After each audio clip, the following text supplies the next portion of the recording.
நமச்சிவாய சிவாய நம. அனைத்து தமிழ் உள்ளங்களுக்கும் கனிவான வணக்கங்கள். ஆனி மாதமும் ஆடி மாதமும் இணைந்த மாதம் ஜூலை மாதமாகும். சூரிய பகவான் மிதுன ராசியிலும் கடக ராசியிலும் பயணம் செய்யும் மாதம் இதுவாகும். ஆனி மாதத்தில் நடராஜருக்கு திருமஞ்சனமும், ஆடி மாதம் வரும் அமாவாசை முன்னோர்களுக்கு திதி கொடுக்க சிறந்த நாளாகவும் உள்ளது. அம்மனின் அருளை பெறுவதற்கு உரிய ஆடி மாதம் இந்த ஜூலை மாதத்தில்தான் பிறக்கிறது. இம்மாத கிரக நிலைகளை பார்க்கும்போது மேசராசியில் செவ்வாய் மற்றும் சந்திரனின் சஞ்சாரம் உள்ளது. ரிஷபராசியில் குரு பகவானும், மிதுன ராசியில் சூரியனும் சுக்கிரனும் இணைந்துள்ளனர். கேது பகவான் கன்னி ராசியிலும், சனி பகவான் கும்பராசியிலும் உள்ளனர். ராகு பகவான் மீன ராசியில் சஞ்சாரம் செய்கின்றார். இம்மாத கிரக பெயர்ச்சி என எடுத்துக்கொண்டால் சுக்கிர பகவான் ஜூலை 6ஆம் தேதி மிதுன ராசியில் இருந்து கடகராசிக்கு செல்கிறார். செவ்வாய் பகவான் ஜூலை 12ஆம் தேதி மேச ராசியில் இருந்து ரிஷபராசிக்கு இடப்பெயர்ச்சி ஆகின்றார். ஏற்கனவே ரிஷபத்தில் சஞ்சாரிக்கும் குரு பகவானுடன் செவ்வாய் பகவான் இணைந்து குருமங்கள யோகத்தை உண்டாக்குகிறார். அதே சமயம் இந்த ஜூலை மாதம் 16ஆம் தேதி இரவு 17ஆம் தேதி அதிகாலையில் சூரிய பகவான் மிதுன ராசியில் இருந்து பயிற்சியாகி கடகராசியில் சஞ்சாரம் செய்கின்றார். இது ஆடி தமிழ் மாத பிறப்பை குறிக்கும்.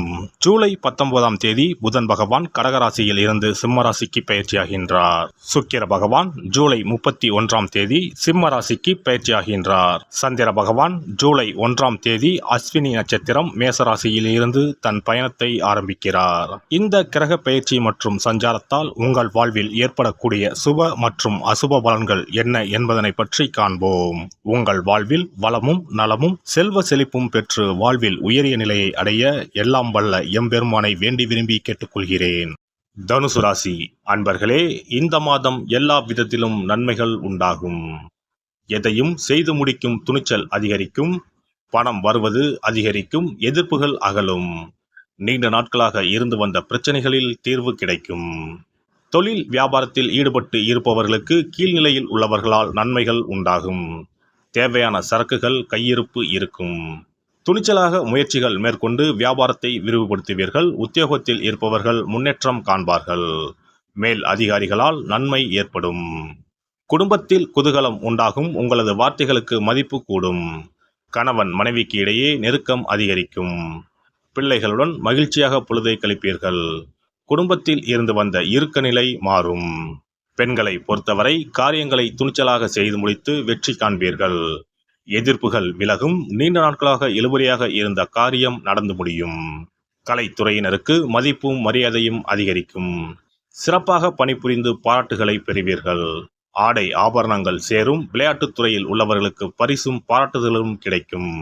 அரசியல் துறையினருக்கு பயணங்களால் மகிழ்ச்சியும் ஆதாயமும் கிடைக்கும். நிலம், வீடு, வாகனம் வாங்கும் வாய்ப்புகள் கைகூடி வரும்.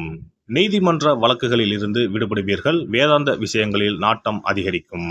மாணவர்களுக்கு கல்வியில் வெற்றி பெற துணிச்சலாக முயற்சிகளை மேற்கொள்வீர்கள். எதிர்பார்த்த காரியங்கள் சாதகமாக நடக்கும். நட்சத்திர பலன்கள். மூலம் நட்சத்திரம். இந்த மாதம் தொழில் வியாபாரத்தில் இருப்பவர்கள் தங்களது தொழில் விரிவாக்கம் செய்யும் முயற்சியில் ஈடுபடுவீர்கள். அதற்கு தேவையான பண உதவியும் கிடைக்கப் பெறுவீர்கள். ஆனால் போட்டிகள் பற்றிய கவலைகள் தோன்றும். சமாளிக்க முயல்வீர்கள். பூராடம் நட்சத்திரம். இந்த மாதம் உத்தியோகத்தில் இருப்பவர்கள் தங்களது திறமையால் அலுவலக பணியை சிறப்பாக செய்வார்கள். புதிய தொடர்புகள் மகிழ்ச்சி தருவதாக இருக்கும். குடும்பத்தில் சுபகாரியம் நடைபெறும். மனைவி குழந்தைகளுடன் சந்தோஷமாக பொழுதை கழிப்பீர்கள். ஆன்மீக பணிகளில் நாட்டம் அதிகரிக்கும். பொன் பொருள் சேர்க்கை உண்டாகும்.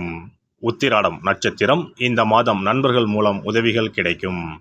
வாகன லாபம் ஏற்படும். தகப்பனாருடன் வீண் வாக்குவாதங்களை தவிர்ப்பது நல்லது. வெளி தொடர்புகளில் எச்சரிக்கை தேவை. எண்ணப்படி காரியங்களை செய்து முடிக்க சூழ்நிலை ஏற்படும். செலவுகளை குறைக்க திட்டமிடுவது நல்லது. கௌரவம் உயரும். சித்தர்களை வணங்கி வர மனதில் தைரியம் கூடும். காரியங்களில் சாதகமான பலன் கிடைக்கும். குல தெய்வத்தையும் இஷ்ட தெய்வத்தையும் ஒரே நாளில் சென்று தரிசித்து வாருங்கள். காரியங்களில் இருந்த தடைகள் விலகும். தொழில் வியாபாரம் சிறப்பாக நடைபெறும். சிறப்பு தொகுப்பு. ஒரு வெற்றிலை இருந்தால் உங்கள் துன்பங்களில் இருந்து விடுபட முடியும் என்றால் நம்ப முடிகிறதா? ஆம், உங்கள் ராசிக்கும் வெற்றிலை பரிகாரம் இருக்கிறது. அவற்றிற்கான வழிபாட்டு முறைகள் பற்றி காண்போம். பண்டிகை, திருவிழா, வீட்டில் விசேஷம் என்றால் வெற்றிலை பாக்கு வைத்து உறவினர்களை அழைப்பது வழக்கம். வெற்றிலையும் பாக்கும் மகாலட்சுமியின் அம்சங்களாகும். 12 ராசிக்காரர்களுக்கும் வெற்றிலையின் மூலம் பரிகாரம் செய்ய கவலைகள் தீரும் என்பது நம்பிக்கை.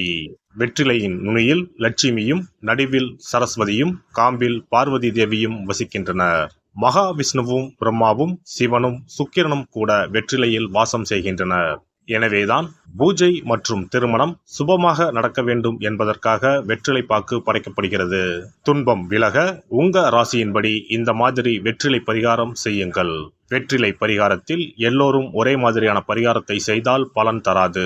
அவரவர் ராசிக்கு தகுந்தபடி சில இஷ்ட தெய்வங்களையும் சில கிரக தெய்வங்களையும் பொறுத்து உங்களுடைய பரிகாரத்தை மாற்றிக்கொள்ள வேண்டும்.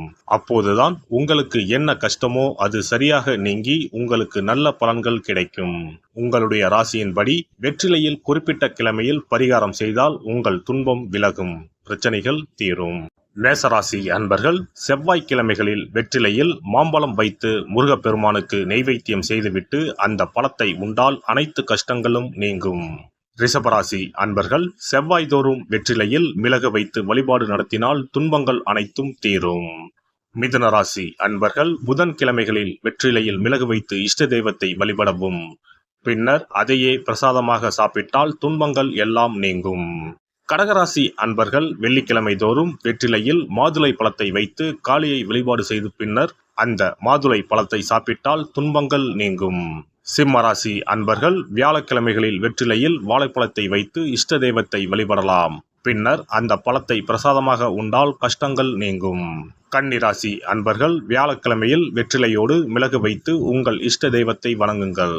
உங்கள் துன்பம் துயரம் எல்லாம் தீர்ந்துவிடும். துலாம் ராசி அன்பர்கள் வெற்றிலையில் கிராம்பு வைத்து உங்கள் இஷ்ட தெய்வங்களை வழிபட்ட பின் அதை உண்டால் அனைத்து துன்பங்களும் நீங்கும். விருச்சிக ராசி அன்பர்கள் வெற்றிலையில் பேர்ச்சம்பழம் வைத்து செவ்வாய்தோறும் உங்கள் இஷ்ட தெய்வத்தை வழிபட்டால் துன்பங்கள் நீங்கும். தனுசு ராசி அன்பர்கள் வெற்றிலையோடு கற்கண்டு வைத்து வெள்ளிதோறும் இஷ்ட தெய்வத்தை வழிபட்டு பின்னர் கற்கண்டை சாப்பிட்டால் துன்பங்கள் விலகும். மகர ராசி அன்பர்கள் வெற்றிலையோடு அச்சு வெல்லம் வைத்து வெள்ளிதோறும் காளியை வழிபட்டால் துன்பங்கள் துயரங்கள் நீங்கும். கும்பராசி அன்பர்கள் வெற்றிலையோடு நெய் வைத்து சனிக்கிழமைகளில் காளி தெய்வத்தை வழிபட்டால் உங்கள் துன்பங்கள் எல்லாம் தீரும். மீனராசி அன்பர்கள் வெற்றிலையோடு சர்க்கரை வைத்து ஞாயிறு தோறும் இஷ்ட தெய்வத்தை வழிபட்டால் துன்பங்கள் எல்லாம் விலகும்.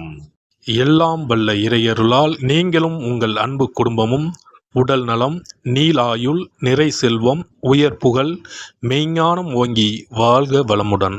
இந்த வீடியோ பதிவு உங்களுக்கு பிடித்திருந்தால் லைக் பண்ணுங்க, கமெண்ட் பண்ணுங்க, ஷேர் பண்ணுங்க, மறக்காம சப்ஸ்கிரைப் பண்ணுங்க, பக்கத்துல இருக்கிற பெல் பட்டனை கிளிக் பண்ணுங்க. நன்றி, வணக்கம். ஓம் நமச்சிவாய, சிவாய நம.